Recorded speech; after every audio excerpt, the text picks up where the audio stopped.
Nous sommes trop souvent lents à croire, hésitants, dans l'incertitude, et très attachés à nos affaires quotidiennes. Nous devons sentir que nous ratons ainsi une invitation sur la parabole des invités qui s'excusent. Nous remettre souvent en question pour pouvoir rester sur le chemin vers lequel le Seigneur nous conduit. Voyons combien nous pouvons y perdre en nous laissant entraîner par les désirs de ce monde. Les trésors célestes sont beaucoup plus élevés comparés aux petites affaires de ce monde. Pensons aujourd'hui à Jésus, le fidèle serviteur. Sa vocation a été de servir jusqu'à la mort et la mort de la croix. Pensons à chacun d'entre nous, peuple de Dieu, nous sommes des serviteurs. Réjouissons-nous de la victoire de Dieu sur le monde pour pouvoir nous faire, nous aussi, vainqueurs du péché. Remettons notre vie entre ses mains. Abandonnons-nous à lui. Tout souci, inquiétude, incertitude, doute, peur se dissoudront automatiquement.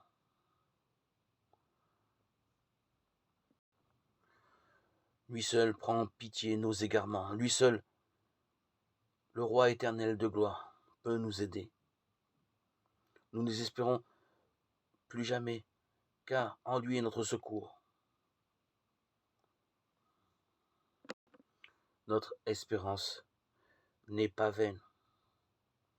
Tu es bien le roi éternel de gloire, le Sauveur, venu pour nous. Toi, le Fils de l'homme, tu n'es pas venu pour être servi, mais pour servir et donner ta vie en rançon pour la multitude. Accorde-nous, Seigneur, de croire au plus profond de nous-mêmes que tu es là, que tu as toujours été là. Aide-nous à nourrir notre vie intérieure pour pouvoir être forts. Tous les événements extérieurs contribueront à nous donner encore plus de confiance, car ce qui émanera de notre intérieur, qui est ta force, s'extériorisera à l'extérieur de manière concrète, de manière positive, en bénédiction. Tu es notre rocher.